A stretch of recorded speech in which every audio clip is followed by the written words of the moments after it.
Hello बच्चों।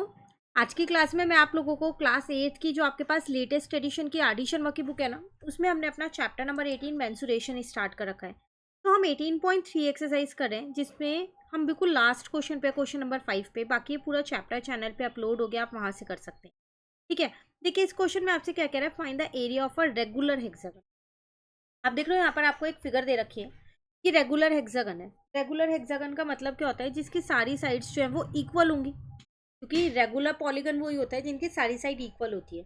और यहाँ पर हमारे को हेक्सागन दे रखा है, तो इसका मतलब ये भी मेरी 13 होगी, ये भी 13, क्योंकि ये वाली साइड मुझे 13 गिवन है ओपी। तो ये भी 13 होगी, ये भी 13। अब अगर आप यहाँ पर देखें तो ये सब मैंने यहाँ 13 लिख दिया। अब इस रेगुलर हेक्सागन का एरिया तभी निकलेगा जब आप इन दोनों ट्राइंगल का एरिया निकाल दो और बीच में जो ये रेक्टेंगल है इसका एरिया निकाल दो। अब रेक्टेंगल के एरिया के लिए आपको ये ओ एम पता होना चाहिए, क्योंकि लेंथ इंटू ब्रेथ ही तो होता है। हमारे को सिर्फ ब्रेथ पता है, लेंथ नहीं पता। सेम ऐसे ट्राइंगल के एरिया के लिए मेरे पास हाफ बेस इंटू हाइट लगाऊंगी। तो हाइट तो चलो मैं यहाँ से ये निकाल लूंगी परपेंडिकुलर डाल के, बट बेस मुझे ओ एम पता होना चाहिए। तो एक बार अगर मुझे ओ एम मिल गया तो मैं एरिया ऑफ रेक्टेंगल भी निकाल पाऊंगी और एरिया ऑफ ट्राइंगल भी निकाल पाऊंगी, क्योंकि इन दोनों ट्राइंगल का एरिया तो सेम ही होगा ना। ठीक है। अब वो कैसे निकालेंगे वो यहाँ देखिए। सबसे पहले ना मैंने इस पे एक परपेंडिकुलर डाल दिया जिसको ए नाम दे दिया, एन ए हो गया। सेम ऐसे यहाँ पर एक परपेंडिकुलर डाल दिया जिसको मैंने बी नाम दे दिया, क्यू बी हो गया। अब मैं ए एन और क्यू बी दोनों ही निकाल सकती हूँ। कैसे? आपको पता है ये दोनों 13 13 है ना। ये भी साइड आपको इतनी 13 दे रखी है, अब पूरे की आपको लेंथ दे रखी है 23। तो बाकी आप यहाँ पर कह सकते हो कि जो आपका ए एन निकलेगा वो आप कैसे निकालोगे, यहाँ पर 23 में से इस 13 को माइनस कर दोगे तो कितना आ जाएगा, यहाँ पर 10 आ जाएगा। अब ए एन और क्यू एन दोनों आधा आधा ही तो होगा, तो ए एन आपके पास आ जाएगी 5 सेंटीमीटर। ठीक है ना। तो मुझे हाइट तो मिल गई है, मुझे मेन है बेस चाहिए। तो मैं बेस कैसे निकालूंगी? जब मैंने यहाँ पर एन ए परपेंडिकुलर डाल दिया तो मैं इस ट्राइंगल की बात कर लेती हूँ। In triangle M N A Pythagoras theorem लगा सकती हूँ मैं इसके अंदर। यहाँ भी 90 है क्योंकि। तो हाइपोटेन्यूज का स्क्वायर इज इक्वल्स टू में परपेंडिकुलर का स्क्वायर प्लस बेस का स्क्वायर होता है। तो हाइपोटेन्यूज है मेरे पास एम एन, तो एम एन का स्क्वायर हो जाएगा। परपेंडिकुलर है मेरे पास ए एन, तो ए एन का स्क्वायर हो जाएगा। बेस है मेरे पास एम ए, तो एम ए का स्क्वायर हो गया। एम एन मुझे 13 पता है, 13 का स्क्वायर ये मैंने अभी निकाली है 5, 5 का स्क्वायर।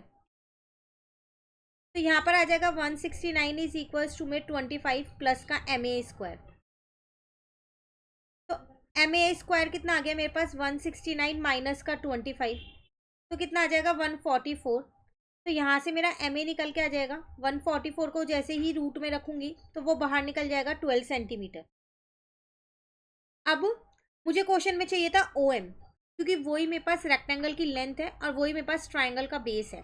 तो ओ एम है क्या, एम ए प्लस ए ओ, दोनों बराबर होंगी क्योंकि मैंने परपेंडिकुलर डाला है तो इक्वल पार्ट्स में बांट रहे हैं। तो 12 प्लस 12, तो ये आ गई मेरे पास 24 सेंटीमीटर। क्लियर। अब हम यहाँ निकालते हैं अपना एरिया ऑफ रेगुलर हेक्सागन।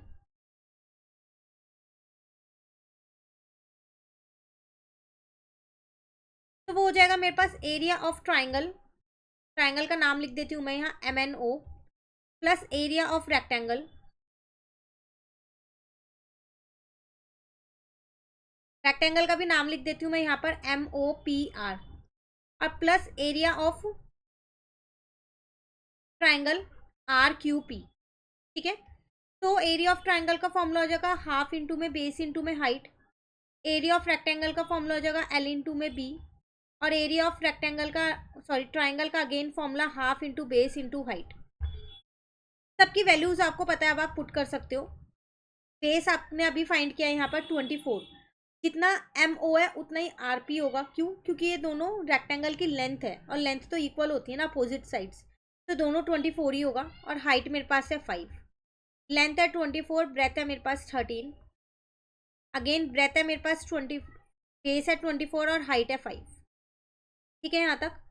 इसको इससे कट कर दिया 12 आ गया, 12 5 जा 60 हो गया। इसको इससे कट कर दिया 12 आ गया, और यहाँ पर भी 12 5 जा 60 हो गया। अब हम क्या करेंगे, यहाँ पर इन दोनों को प्लस कर ले, मल्टीप्लाई कर लेंगे 24 और 13 को, तो 312 आपके पास आ जाएगा। बस अब इन तीनों को आप प्लस कर दो। तो आपका आंसर आ गया 432 सेंटीमीटर स्क्वायर, ये आपका एरिया आ गया उस रेगुलर हेक्सागन का। क्लियर?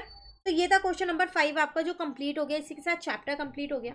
इस आर.डी. शर्मा की बुक के ऑलमोस्ट चैप्टर चैनल पे अपलोड हो चुके हैं। फिर भी आपको ऐसा लगता है कोई चैप्टर अपलोड नहीं है और आपको वो चाहिए, तो आप मुझे कमेंट करके बता सकते हैं। अब आपको नेक्स्ट उसी चैप्टर की वीडियोज़ मिलेंगी। फ्रेंड्स के साथ ज़रूर शेयर कीजिएगा इस चैनल को। Thank you.